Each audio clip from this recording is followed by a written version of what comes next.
Hi guys, welcome back to yet another episode of the PS2 Collector, episode 66, and at the moment we are currently on 415 games out of 4,376. We have nearly spent £1,500 on this collection this far. So on this episode today, I picked up yet another 5 games. Some of these games I never knew existed until now. So let's see what we've got this time on the PS2 Collector.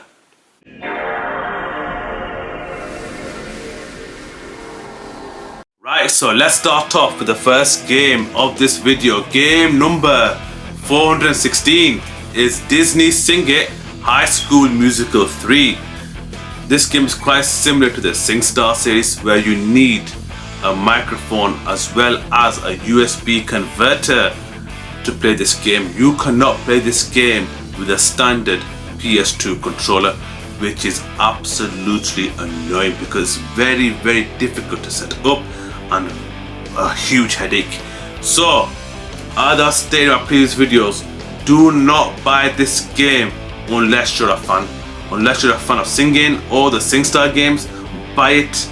If not, avoid at all costs. It's just not worth it. And guys, that's game number 416, High School Musical 3, Sing It for the PS2.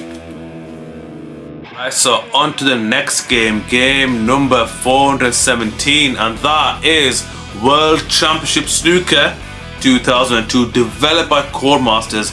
Now at the time, snooker games were really popular until mobile came out and destroyed this genre. In my opinion, you don't see snooker games anymore on the PS5 or on the PS4. So at that time, this was the best way to get the best snooker simulation game out there. So this game here, is it the best snooker simulation?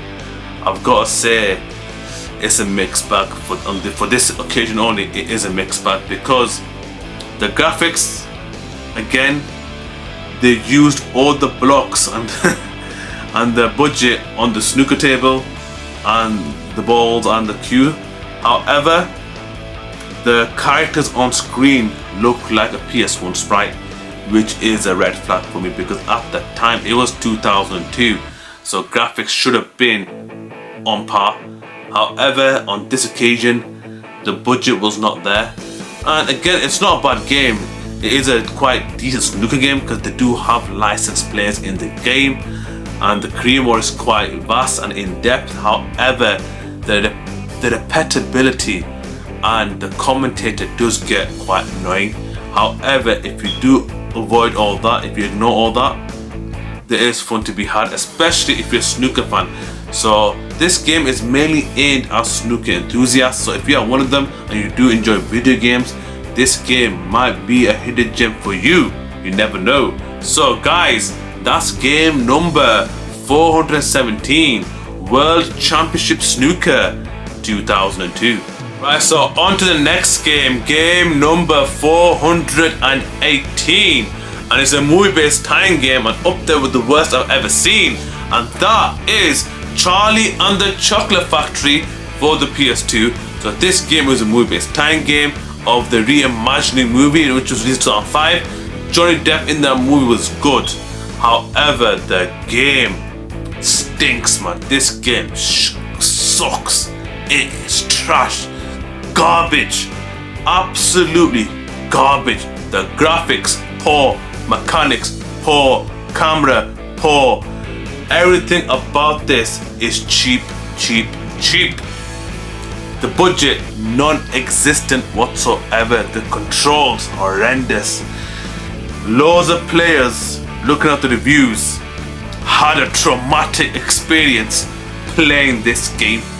Now, my job as the PS2 collector is to collect every single game, and unfortunately I have to collect trash like this. That's the sad part. The PS2 was not all gold and glitters. There are going to be some stinkers in there, and this is one of them. Now, would I recommend this game to you guys? unless you enjoy the movie Charlie and the Chocolate Factory, I don't see any point. People, I don't see any point of you guys buying this game, buying this garbage. So, for now, avoid at all costs. It cost me £2 and there's way better game for £1. And like I said, Lucozade, I want my sponsorship money because I'm sponsoring y'all on this movie. So if you have got £2, do not buy Charlie the Chocolate Factory. Go to the shop and buy Lucozade and get energized. So that's game number 418, Charlie the Chocolate Factory, utter trash, don't buy. Right, so on to the next game, game number 419. And guys, I do apologize because it's another piece of garbage, and that is Mythmakers. Yeah, right. Mythmakers Supercar GP, developed by our arch nemesis Phoenix Games. Now, I can go on a rant, I can do that, but I'm not gonna give Phoenix Games the publicity because this game has budget title written all over it. It is uninspiring, unimaginable piece of trash that called this thing a video game. Now, camera poor, gameplay poor, mechanics poor. It's like, what's the point? And they were selling these, shame on Sony for allowing these games to get published by the developer. And Phoenix Games made loads of them at the time and they made tons of money on our misery. Now it serves people right. Look up before you buy a game because no one deserves this. This is torture. This is punishment. This is punishment. Now, the last thing I'm going to say, now I don't know what else to say, but I'm going to end it with this. Don't, I repeat, do not buy this game. Don't do it, people. Don't do it. You don't deserve it. I wouldn't wish this game on my worst enemy. That's how bad this game is. And guys, sometimes you wonder how many pieces of trash were released on the PS2. PS2 is, to this day, still is the greatest console of all time. But it wasn't all glitz and glamour. There was always going to be a turd in the mix. And this is one of them. Game number 419. Mythmakers Super GP Trash. Right, so on to the final game of this video. And trust me people, this game is a hidden gem of sorts. So, game number 420 took me by surprise of how far they went, but unfortunately they just failed due to the competition. And that's game number 420, Street Racing Syndicate for the PS2. This game had everything. It had the licensed cars, it had a decent career mode, the story was a bit meh, and again the licenses, the key word. Some of these cars in this game were licensed. The Nissan Skyline, the Mitsubishi Evos, the cars back in the day, pop culture stuff. However, this game was not promoted. It was not promoted by the department. Namco did itself a disservice. How on earth that they did not advertise this game, especially in the PAL regions, is unbelievable.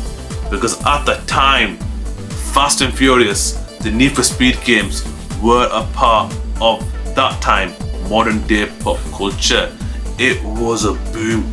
The Fast and Furious movies were excellent before they went to space, and EA at the time on fire with both its franchises, the Need for Speed franchise as well as the Burnout series.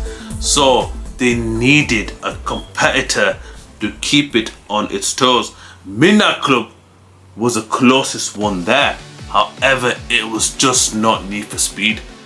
So Namco thought, you know what? We're doing well with Tekken. We're doing well with Soul Calibur. Let's enter a different genre. Let's enter the street racing market. Even though Ridge Racer was a good game for Namco, it was out of date, and try to create a new franchise and criming. What's the game called? Street Racing Syndicate. It's not an appealing name. Imagine saying Need for Speed, and then you get a game called SRS Street Racing Syndicate. So the title is off straight away. And again, this game, you can say it's a Need for Speed imitation, which you can tell it was, but the only thing that it did not do to differentiate itself from Need for Speed is to add their own formula. And this game you can play it, but again, you will always say it's not Need for Speed. It's a good game, but it's not Need for Speed. When you press the triangle button to get Nitros in Need for Speed, you can feel the speed go boom. But in this game, it does not give you the same feeling. It just feels like a cheap imitation. But the customization in this game, the vast of it, the depth of it is really, really good. And it's not a bad game. It's not a bad game, but people at the time would have considered this a Need for Speed wannabe. And there's nothing wrong with that. There's nothing wrong with that. Namco tried to compete with Need for Speed, but unfortunately, Need for Speed at the time was on top of the mountain. They still are. And that's a disappointment, because if you look at Need for Speed now, they run out of ideas. They're just meh, average. And people have now gone on to the simulation games, such as Gran Turismo, as well as the Forza series. But street racing is not there anymore. It's gone. The era of street racing is finished. That's why they had to progress Fast and Furious from street racing to saving the world, to add a bit of new life into it. But again, it is what it is. So do I recommend this game? Absolutely yes, because it deserves it. Because I need to promote these games, so people that do not play it have the chance to do so. So guys, give this game a go. It's really good. Even though it's not as great as Need for Speed, it's great in its own right. And that, my friends, is game number 420, Street Racing Syndicate for the PS2. So guys, 420 games down in this hunt. And next week, I'm gonna go to the Leeds gaming market to find some more hidden gems, or on this episode, some absolute stinkers. So guys, until next time, take care.